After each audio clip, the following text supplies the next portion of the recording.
Hello. Welcome to the channel. Thanks for clicking. Now, just come across this video after going through Tucker Carlson's back catalogue and thought I'd make a video on it because it nicely exemplifies the hypocrisy and, quite frankly, how much Marxist mental gymnastics are involved with this Antifa ideology. So Tucker Carlson, he's a Fox News presenter in the States with a huge following, given he's one of the only mainstream presenters not afraid of taking on these far-left activists' agendas and arseholes. In this video, a professor at John Jay College tries to defend Antifa, which is a far-left anti-fascist organisation which has been criticised for being incredibly violent in its approach to countering conservative politics, protests and even pretty centrist viewpoints. So I'm going to show you this video. I'll show it to you in its entirety for context, and then after that I'll break it down and we'll just discuss it. Well, America is plagued by the specter of fascist violence, and in an ironic twist, these fascists call themselves anti-fascist, Antifa. Whenever conservatives want to speak on campus or hold a rally, Antifa groups are a reliable presence, and they routinely try to stamp out speech using vigilante violence, which they perversely justify as a form of self-defense. Mike Isaacson is a professor at John Jay College of Criminal Justice. He founded the Antifa group Smash Racism DC, and he joins us tonight. Professor, thanks for coming on. Hi, how you doing? Thank you for having me. So your position, tell me if I'm mischaracterizing this, is people you define as fascists do not have free speech rights. No. My position is that communities have the right to defend themselves against groups that actively seek to eliminate members of that community. Defend themselves against violence, or defend themselves against violence? I mean, we were talking about... No, but physical violence? So if yes, I say, for example... We're talking about a history, a group that has a history of enacting hate crimes. Yeah, no, we're not... Are we going to pretend like we're suddenly in this ahistorical world where Dylan Roof or Wade Michael Page doesn't exist, where Anders Breivik doesn't exist? Are you kidding me? No. Are you really a professor, by the way? What? So here's the question, though. Is it past statements that have espoused violence, or is it acts of violence? It's so both. could you? Okay, I mean, we're talking about. Hold on. Let me just finish my question. Could you commit violence against me if you thought that I had a history of saying things that you imagined were violent? I would never commit violence against you. I actually, when I was younger, I was a libertarian, and I actually looked up to you when you were a libertarian. Okay, but let's take me out of this. Okay. Let's just, I want to know, like, the concept of self-defense is a legal concept, but it's also got, like, a long history and tradition in common law. So the idea is, if I'm hitting you, if I strike you physically, if I physically commit violence against you, you have a right to commit violence back in order to protect yourself or your property. Sure. But you're seeming to say that anybody who has espoused ideas that have at some point in history led to violence can be the subject of violence from you. You're not saying that. No, I'm not saying that. What I'm saying is that I believe it is the right for communities to get together to assess what is a threat to them and to defend themselves against that threat. So give me an example. Like, what public figure in America right now could be shut down, could have his free speech rights taken away, and could be the subject of violence under the standards you're describing? Well, I mean, for instance, I think that the framework here of talking about violence as opposed to talking about preserving the very freedoms that you and I both enjoy is a false one. I mean, ultimately, we're talking about a movement that actively advocates against all the fetters of democracy.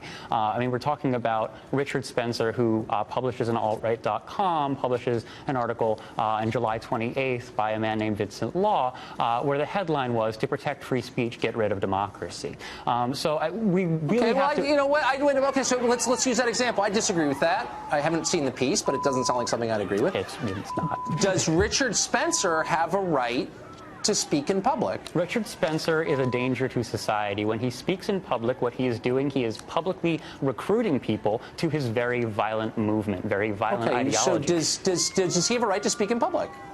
I don't think he has a right to speak in public unopposed, and that is ultimately what the purpose of Antifa is to show up and oppose him. But it's not opposition. You shut people down, you prevent them from speaking, and you commit violence against them. Absolutely. I know a number of people, well, don't tell me it's untrue, I know people who have been knocked down and beaten by people from Antifa. So that is true. It does happen. We have it on tape. We just roll the tape. Right. So you're saying, is that justified? Yes. I believe that communities have the right to defend themselves against threats to their community. Against ideas they don't like. No, They have a right to commit against people violence. who have explicitly said that they want to eliminate those people from our society. But you're conflating violence with ideas. No, if I I'm have not. not raised my hand to strike you, you have no right to strike me. But in order to raise your hand to strike me, you have to think that you're going to strike me. And when you are going out in public as a protester, explicitly saying that you want to eliminate most of the people from this country, I believe most of the people in this country have the right to say, no, that's not okay. Okay, but you absolutely have a right to say it's not okay. What you don't have a right is to prevent me from saying what I think, even if you disagree, and you definitely don't have a right to commit violence against me. And you're blurring the lines there. And by the way, don't you work at a criminal... Yes, I'm in an economics department, yes. It's hilarious. Okay, you don't have the right to do that. You have the right to make a counter case. Do you see the distinction that I'm making? Tucker, when I walked into this building, I counted 5 security guards at the front door and 2 police cars outside.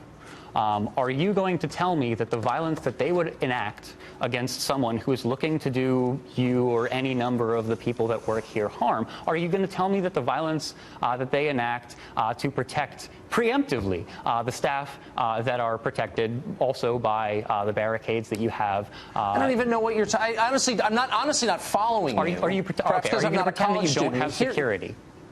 Well, I actually don't have security, but there is security at there's our security building. in your building, for sure. And there's the reason that there is at lots of buildings and the reason that there is security in your building is, no, the reason that you have security is because ultimately that security provides a space for nonviolent civil discourse, which is ultimately what we want. But you don't own. Slow down. There are lots of million distinctions here, but you don't own the public square.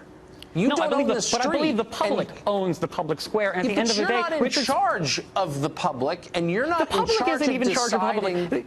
Okay. We are talking about a system that has been gerrymandering people out of public representation. Okay. If we're relying on the cops, ultimately those cops are working for the very people that you work for, and not in the interest of the vast majority of society. We don't have representation. We don't have representation by the state. We don't.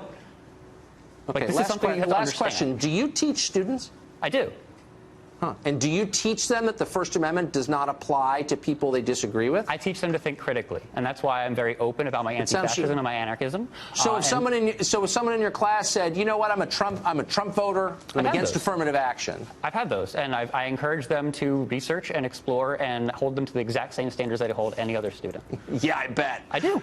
Yeah, I had an alt-right supporter actually in my class last semester. Yeah. I worked with him on his papers. He started off kind of bad at citation. I got him better at citation, and he wrote a paper that was an A paper.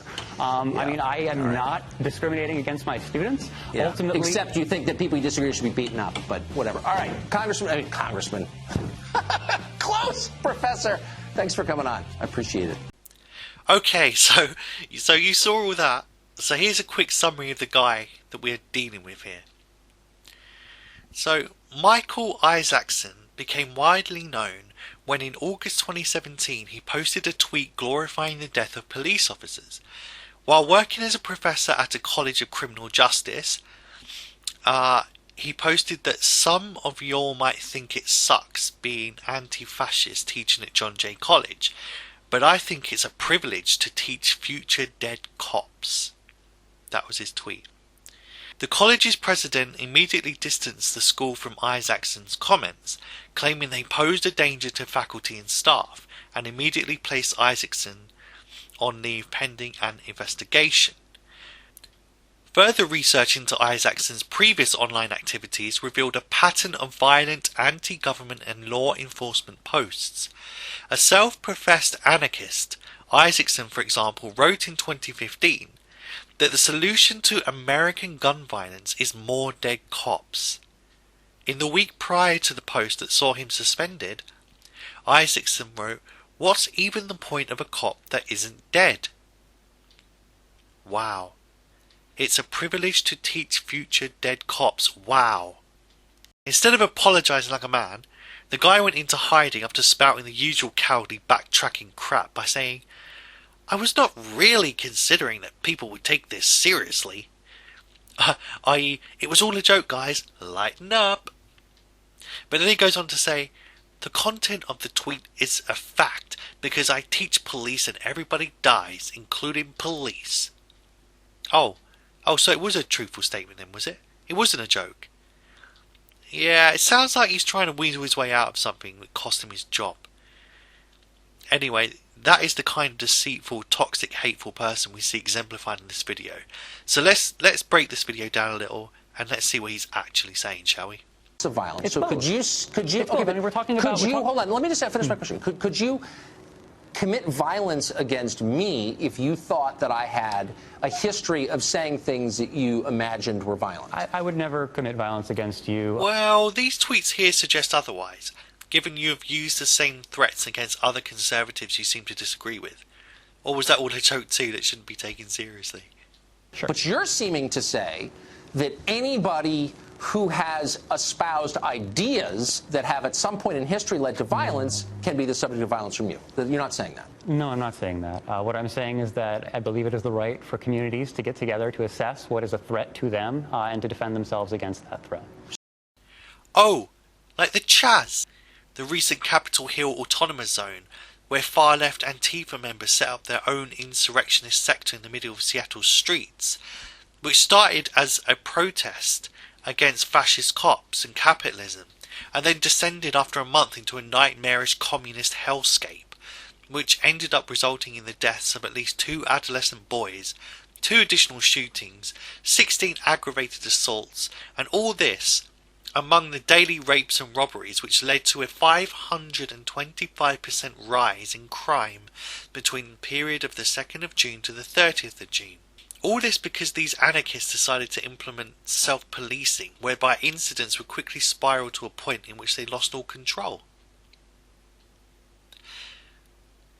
So communities coming together to defend themselves has now been shown to be disastrous, and it's required a lot of suffering and even the death of children to be disproven.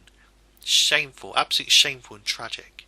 It's not. Does Richard Spencer have a right to speak in public? Richard Spencer is a danger to society. When he speaks in public, what he is doing, he is publicly recruiting people to his very violent movement, very violent ideology. So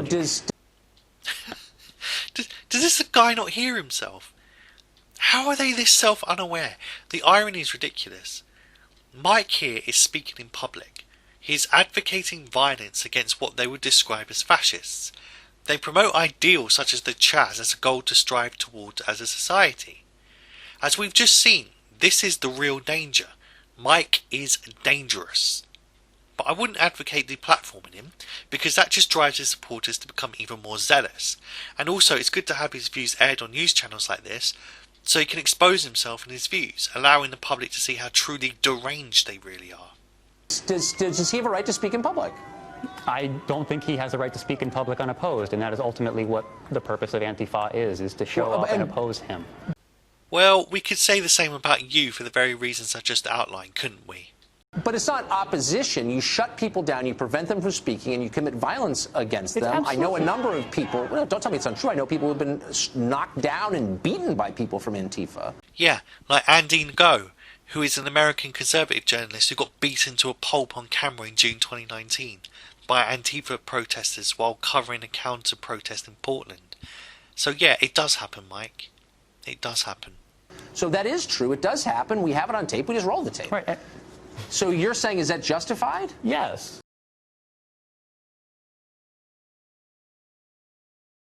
Is that justified? Yes. Is that justified? Yes.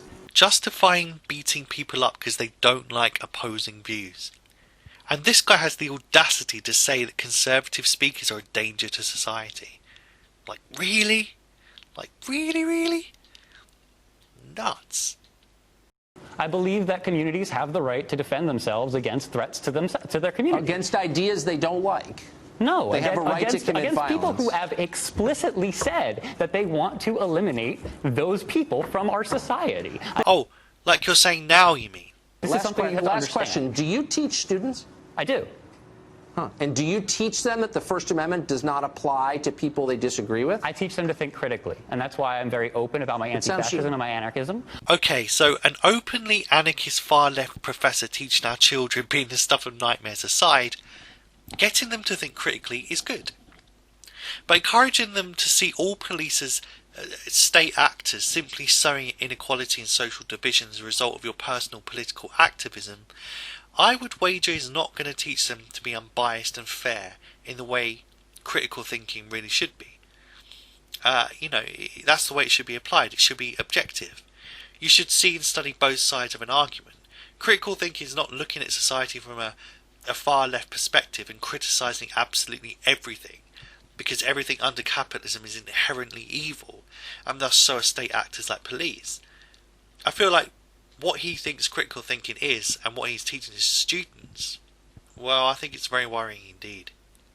So if someone in your class said, you know what, I'm a Trump voter, I'm against affirmative action. I've had those, and I encourage them to research and explore and hold them to the exact same standards that I hold any other student. Yeah, I bet. I do. Yeah, I had an alt-right supporter actually in my class last semester. The fact he just used the term alt-right suggests he has imposed his own interpretations of that student's views of politics upon that student. Because what is alt-right? Who uses this phrase other than rabid lefties? Surely you're either centrist, right-wing or far-right. So what is alt-right? I bet the student in question was simply a conservative Trump supporter and nothing else. Yet Mike here has dumped the label alt-right on him as a result of his own political biases. And I like the way he says that there's only one student in his class who is on the right. Just one apparently. The rest probably either fully brainwashed into the cult of Antifa indoctrination after a semester with that guy, or were too busy pissing themselves with fear to speak up honestly in his classroom. Either scenario is just tragic. Yeah. I worked with him on his papers. He started off kind of bad at citation. I got him better at citation, and he conformed with the groupthink I indoctrinated him with. Yeah. I mean, I am not discriminating against my students. Yeah. Ultimately, except you think that people you disagree with should be beaten up, but whatever. All right. So that's all I have to say for this topic. Mike here is clearly a very disturbed individual who cannot hear what his own mouth is saying, sounds like. Thank God he's no longer in a position of teaching, although how he got anywhere near the education system I have no idea. Who knows how much damage he's already done to those poor students at John Jay College. If you liked the video, kindly drop a like, subscribe for more content and click the bell for notifications.